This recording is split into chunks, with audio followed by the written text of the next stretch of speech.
All right. Ready?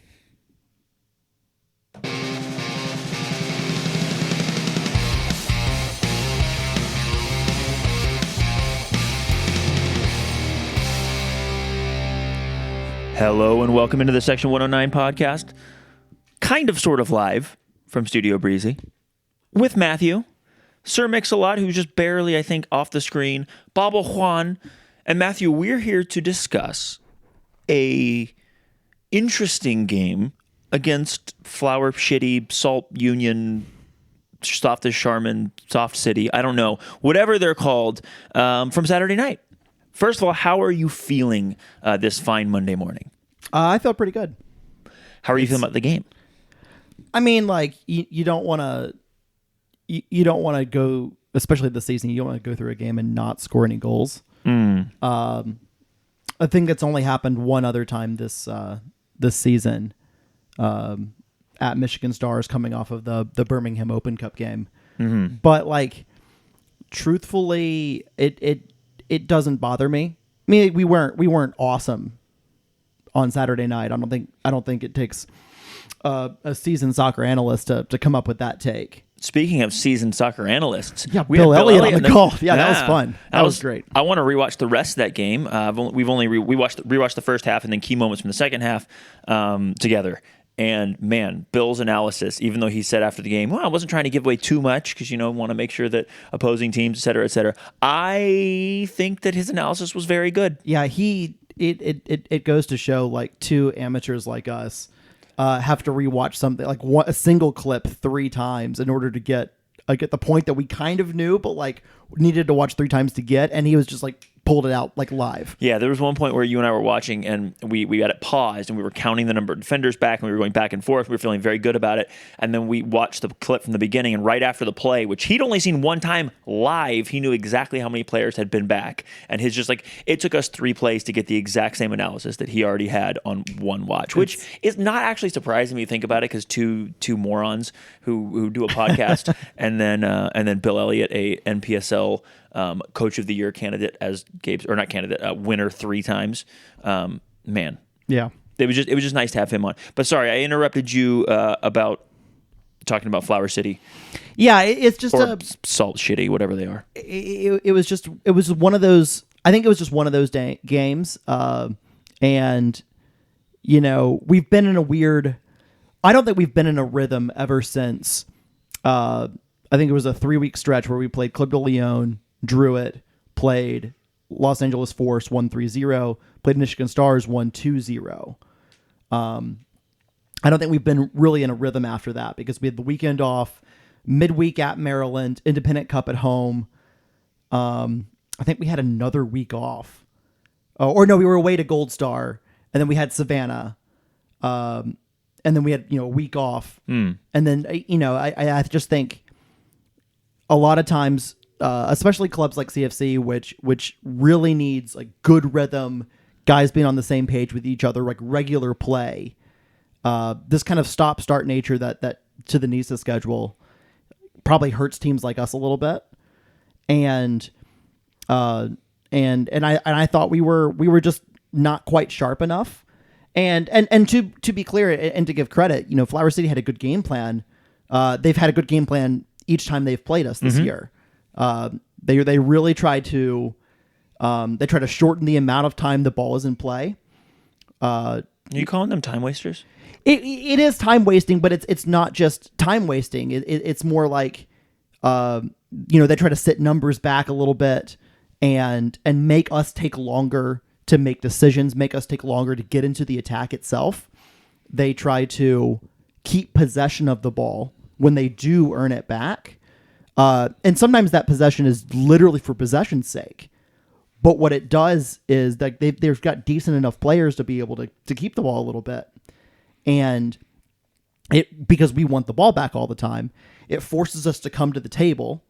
And when we come to the table and press a little bit, especially in that match, 2 things happen. Number one, it was where we actually created our best opportunities of the game. Completely. And number 2, they were able to break pressure a little bit. Just a couple of times, not very often. And when that happened, it forced us to defend with fewer numbers until we were able to recover. So it was an interesting dynamic of that game, but like their ability to keep a little bit of possession helped keep the ball away from us for a while. And like I think if you go back and you track the number of minutes and seconds that we were in, like really in attacking mode, you'll find that it was considerably less than a game, say, against like Savannah or someone like that. I just think it was a good game plan, and I think it was a great game plan defensively. They had a little bit of possession for possession's sake, but they really didn't have the ball very much.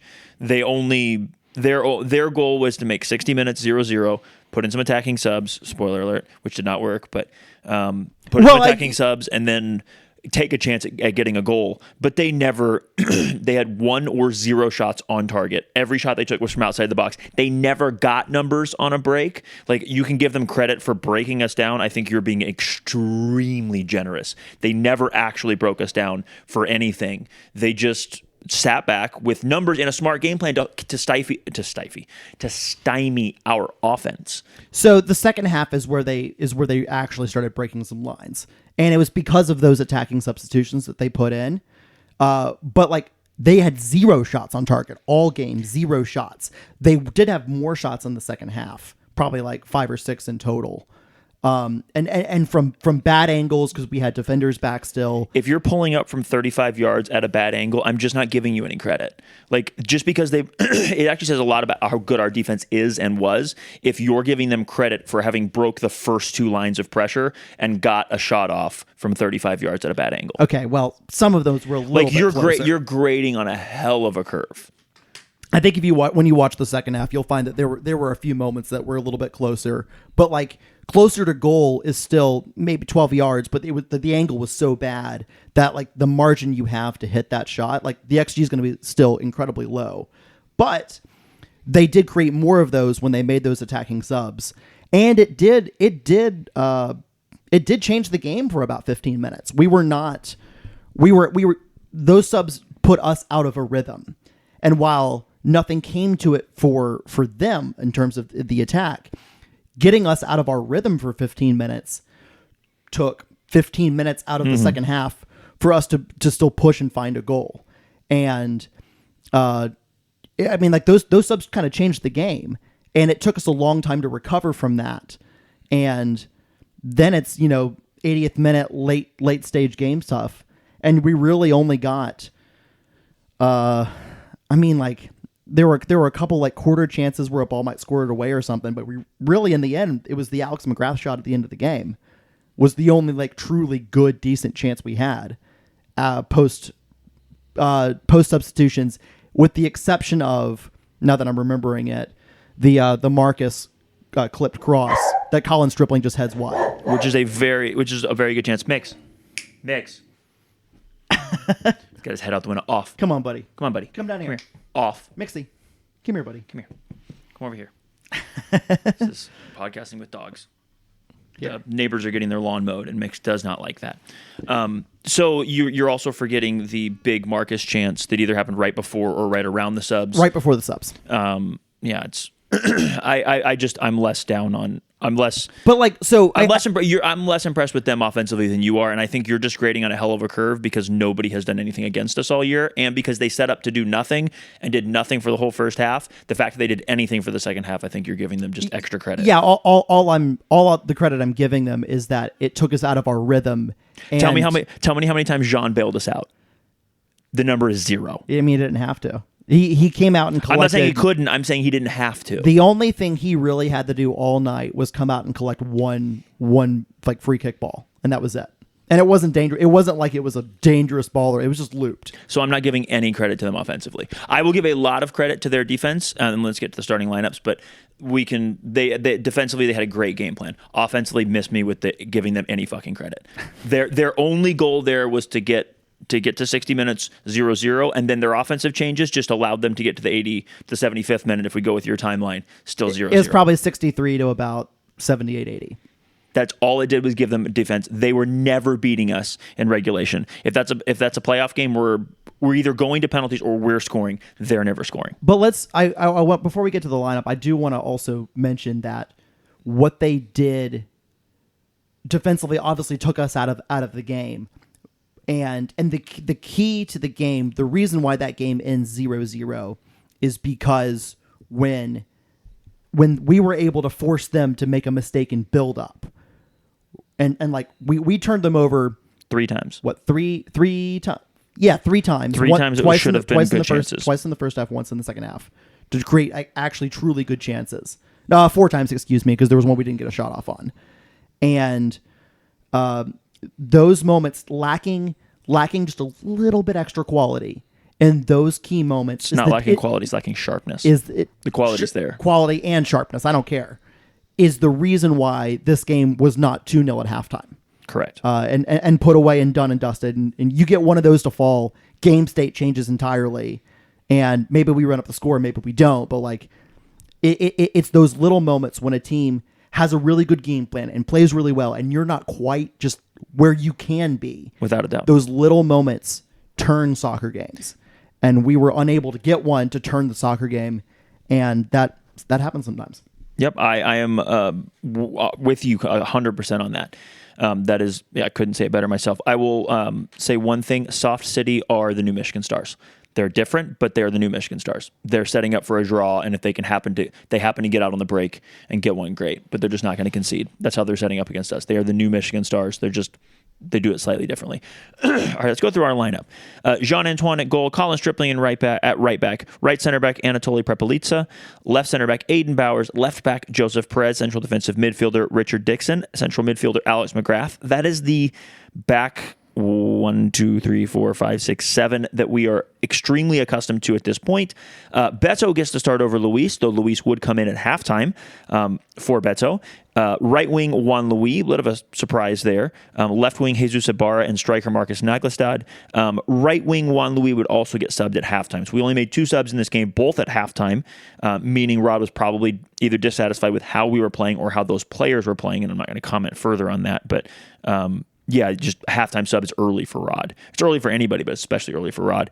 And those 2, and that was it. And then we went the whole rest of the game with the same lineup.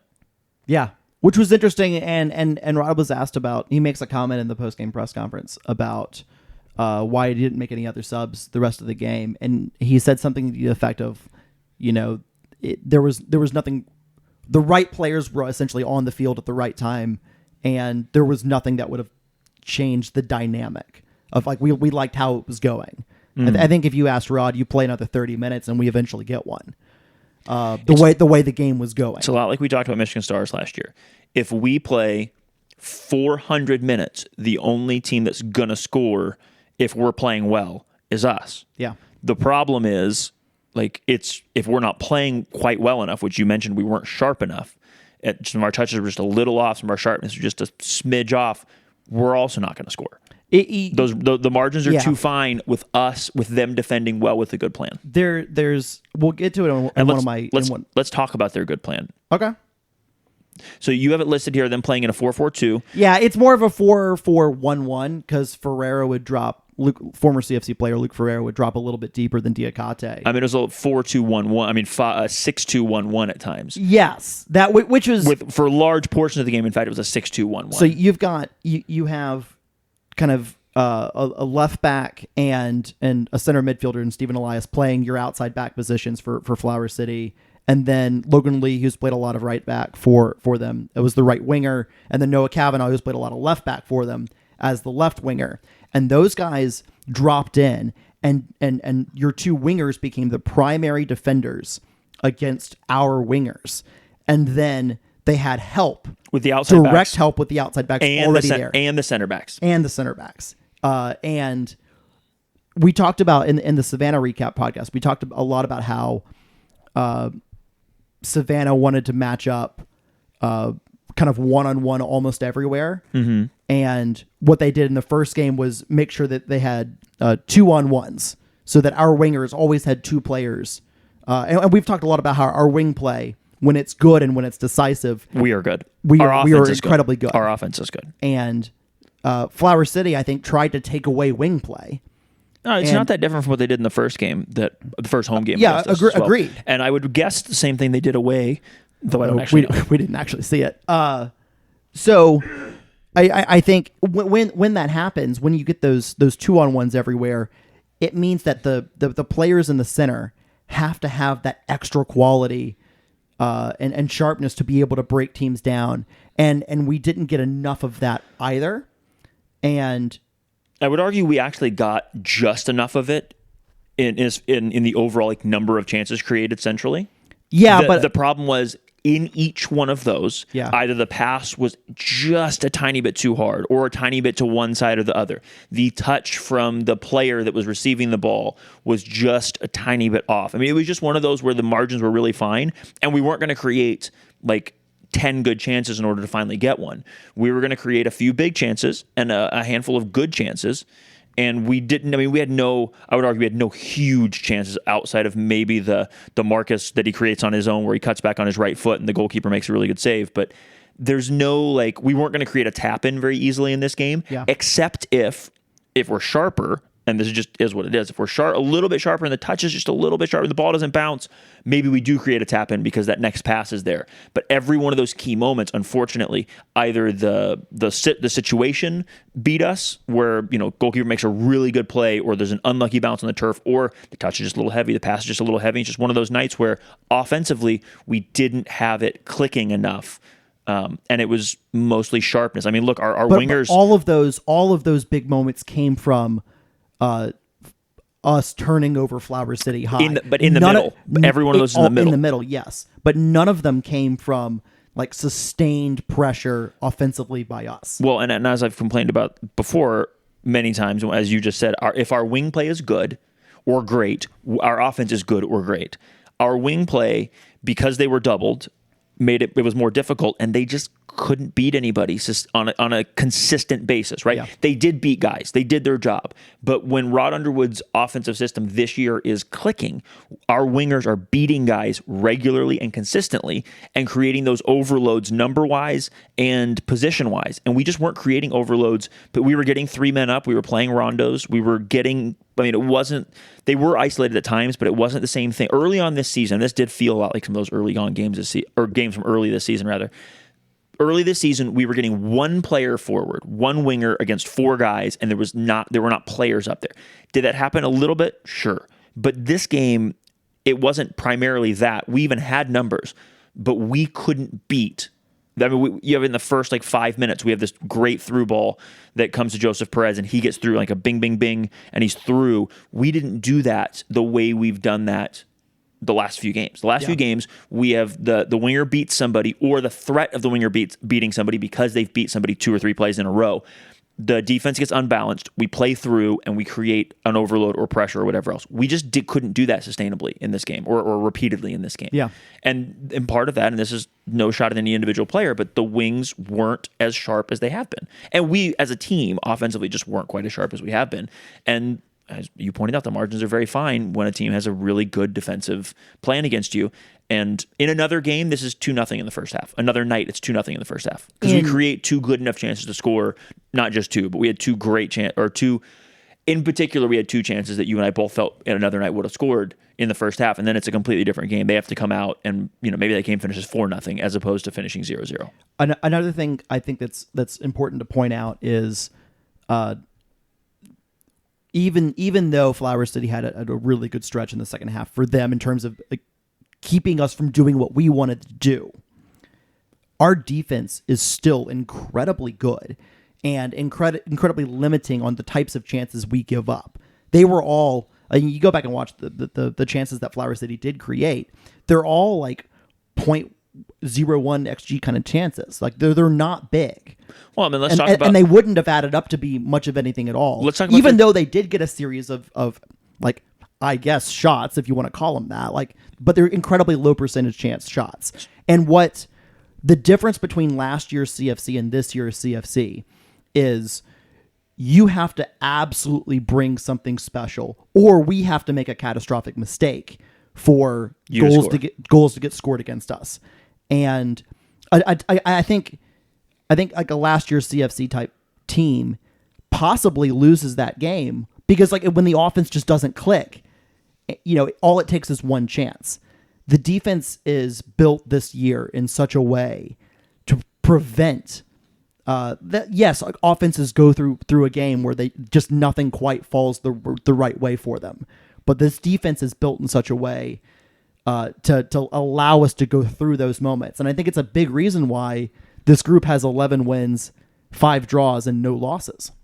Yeah, so let's talk about one particular moment that we watched that we were really, I think it's emblematic of this season's defense. So there's a ball that's coming, that's bouncing. It's a big ball in the air, and Colin goes to win the header and doesn't win the header. And the ball bounces kindly for Flower City, and they're off. Actually, it's Colin and Aiden kind of in a mix there, and then they're off, and it's 2-on-2. At least the start of the play. It's 2-on-2. Aiden Bowers is like a couple steps behind and to the side. Yes, but it's 2-on-2, at least numbers wise, if they keep sprinting. And they do try to keep sprinting, and it's Rich is back and Perez is back. JP is back. And the interesting thing that happens here that didn't happen as much last year, and that just shows kind of how there's several different ways we defend really, really well. One is by having great individual players. One is by playing smart, holding the ball, keeping those players, keeping those teams from having good chances. But also, some of it is just we get numbers back. So it starts as what could be a 2-on-2, which is very dangerous, right? If anything goes wrong, you don't have somebody to bail you out. They're sprinting down. They get to the halfway line. It's still 2-on-2, but Aiden's just right on the heels. And what Richard kind of shuttles them wide, just kind of like shepherds them wide a little bit. And it just takes a little extra touch going wide, trying to make a little space. And it's 2 versus 7. 3 versus 7, but yes. 3 versus 7. Okay, yes. So we get 5 more defenders back because everybody just gets on their horse and follows that play. And instead of it being 2-on-2 or 3-on-3 or maybe 3-on-4, if one player hustles back, I mean, Luis is back. Both center backs get back because Prepelitsa's up the field because it's coming off a set piece. Yeah. Both center backs get back. Colin gets... So basically, there's 3 center backs or 4 if you count Rich, on the field at one time. There's 3 in Colin, Aiden, and Prepelitsa. All 3 get back in time, and none of them are on the right side of the ball. You've got your left back, and you've got your 6 back, and you've got one of your 10s tracking back as well. But normally, all 3 center backs... I know Colin's not technically a center back in this, but all 3 of them get back before that 2-on-2 becomes dangerous. Right. And Luis Garcia Sosa, who's your 10 and your attacking midfielder, ends up getting back as well. Yeah. And this is not just they get back because the play slows down. Richard does do a great job of making the play slow down for a half a second, but they're getting back because this team, just personnel-wise, has a commitment to having numbers back. By the time that Flower City just actually makes the first pass, it's just dribble. By the time they make that first pass, the pass actually slows up the play big time. Yes. But by the time the pass happens, we already have the next 2 bodies into position behind the ball by the time the pass is received. And it's not like a 20-yard pass. It's like a 3 or 4 yard pass. 3 or 4 yard pass. But the slowing up allows us to completely recover. Luis has tracked the one guy who could be dangerous coming out of nowhere. And, we don't actually poke the ball away for a few seconds there. They're able to keep it. But by the time that they're able to recover out, the only thing that's available is a wild shot from the corner of the 18-yard box that goes, that's never going to trouble Jean-Antoine. And the beautiful part about that, and the reason I highlighted this, is all season you see a commitment of players to being in defensive positions. We're still a great offensive team overall. We're still an offensive first team, but this team, not only are the defenders high quality individual defenders, not only do they defend well as a team, they also just don't allow. I mean, I'm sure that it's happened at some point this year, but I'm struggling to recall a 3-on-1 at any point. No, it's never happened. And that is just a testament to the work rate, to the commitment to defense, and it's the reason we've only allowed 5 goals. It's one of the reasons we've only allowed 5 goals, and I'm really proud of that. I'm really excited about that, and I think it's a really good sign that this team has never given. That has been a feature the entire year. It has never not been a feature, and no matter what happens, even in a game where we've nitpicked our offense a bunch, we've talked about how good their defensive setup was. the reason we're talking about those things is because there was nothing to talk about on the defensive end. Yeah. In every game, there's basically nothing to talk about. We either make a bad error, which happens. This is like, I'm not saying we're bad defensively. Like every now and then you're going to make a mistake, and we either make a bad mistake and we get punished, which is rare. But by the way, it can happen. we made a really bad mistake in the first half.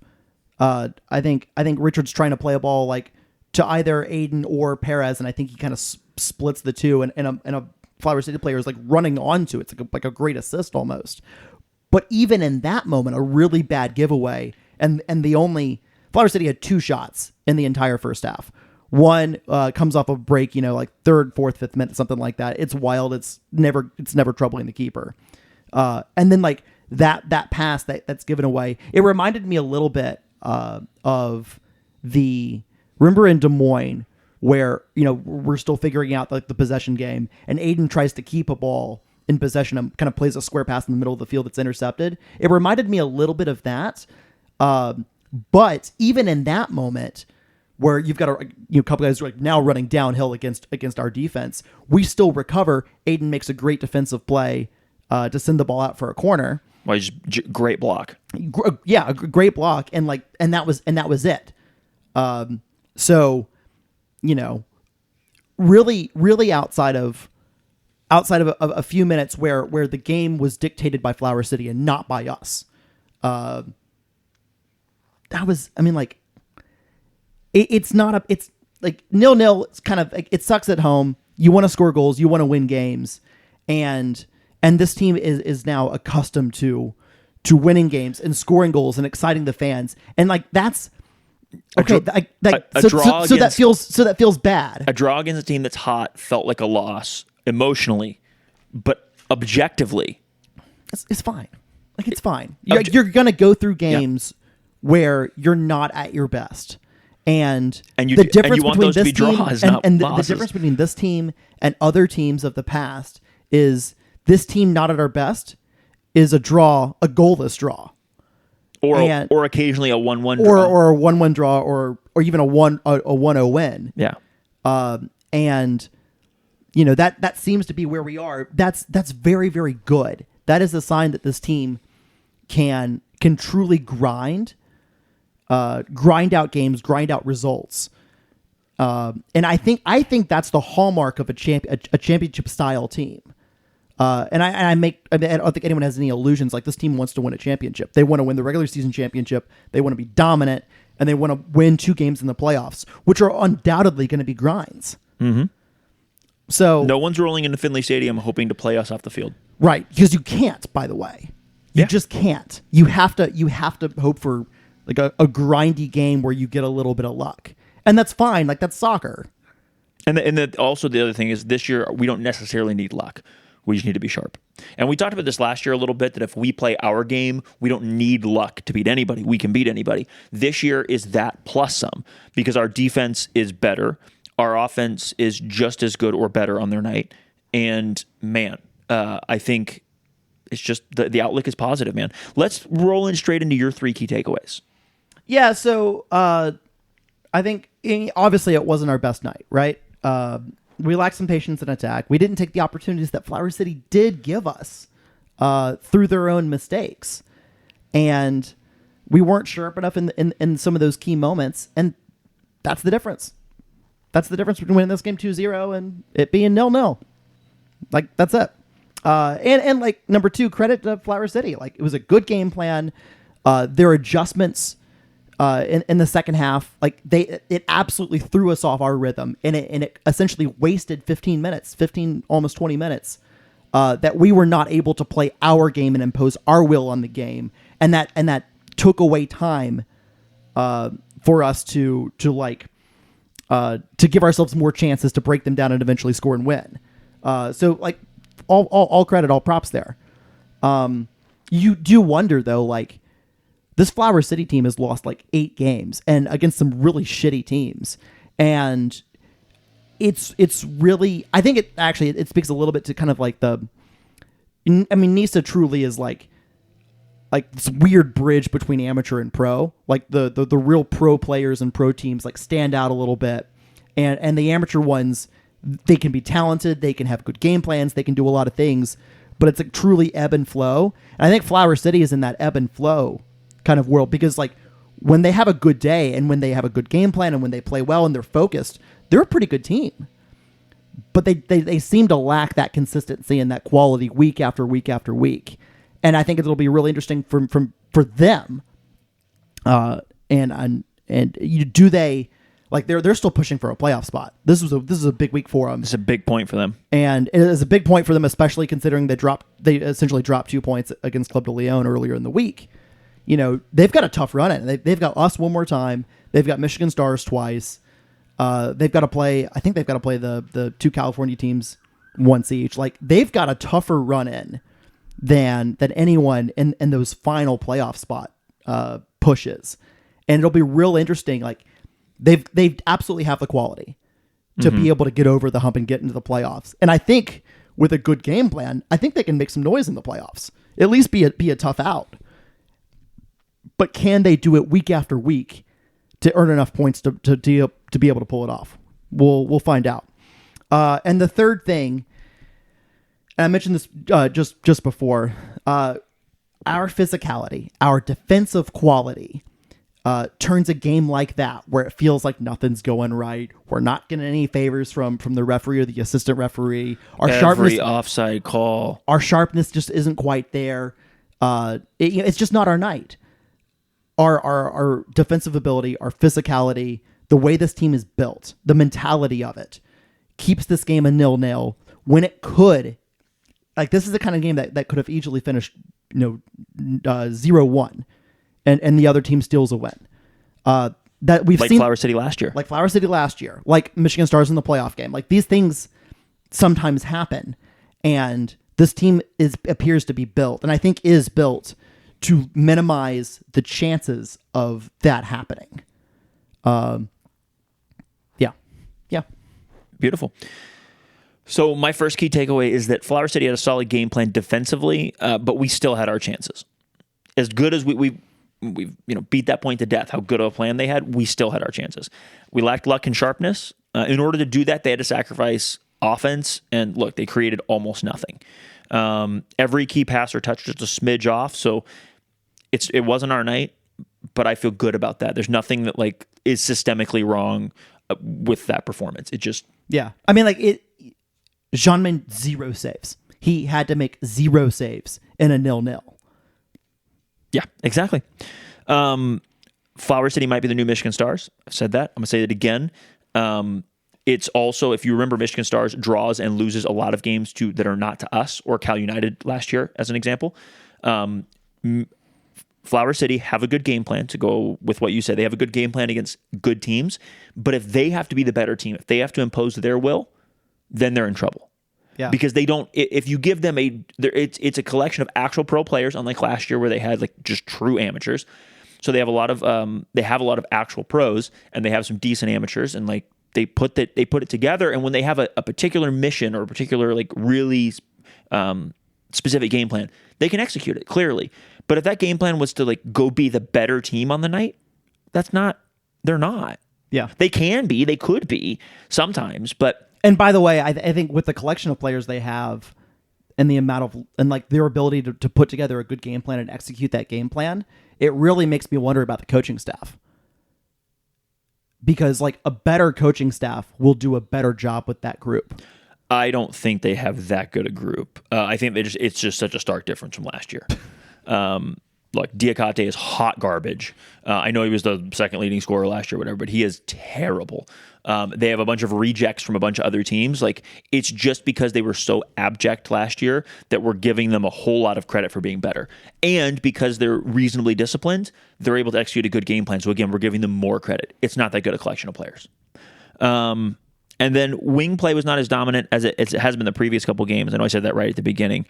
We just need to get back to wing dominance. We had the numbers. We just lacked sharpness, and their plan was good. So I don't see any things that I'm super worried about. I don't see any things that I'm like, man, this is a problem going forward. This is just a trap game, or not a trap game even. This is just a game where we had an off night. We were decent, but not great, and we got a draw. It's not a loss. We're still undefeated. We're still moving forward towards the hopefully, knock on wood that it's inevitable, nice and loud. Sorry, puppy. Knock on some wood that, we have inevitable regular season championship comes. Certainly looks inevitable because of how far away we are from everybody else. And hopefully that continues and we clinch that and then we get ready for the playoffs. Yeah, so let's talk about this real quick. Sure. As of recording time, we are 6. Our magic number is 6 for clinching a playoff spot. 6 points. 6 points. Our magic number is also 6, I think, for clinching home field or a home game in the playoffs. Just the way it shakes out in terms of the magic number, and we're 15 points away on the magic number from clinching the number 1 overall seed, winning the regular season championship. Some things to look forward to in the next part of the schedule. Go. This Thursday is another home match versus Apotheos FC out of Atlanta area. They are the NPSL national runners-up, thing that we know all too well. That's what I was going to say. All too well 90-minute version. And by the way, like if you want to get like really nitpicky, like they actually gave us our only loss of the season in an exhibition game 3-2. Down in Georgia When we played 5 academy kids in the second half. correct, but it was actually 6. Like it was, we went full into the rotation, and we should have, by the way. I don't know how we're gonna take that game. Like, is it because it's at home? Do we, play a little bit more of the first team? Do they try to reestablish a rhythm after a scoreless draw? You were going to say loss. I was going to say loss. Or do they this never losing thing? Do we rotate heavily? Like, what do we do? And I say that I don't really know because I just don't know. Looking forward beyond that becomes the last 8 regular season games of the season. Only 2 of those are at home. It'll be September 3rd. It's a Sunday. We move to Sundays now. Sunday, September 3rd.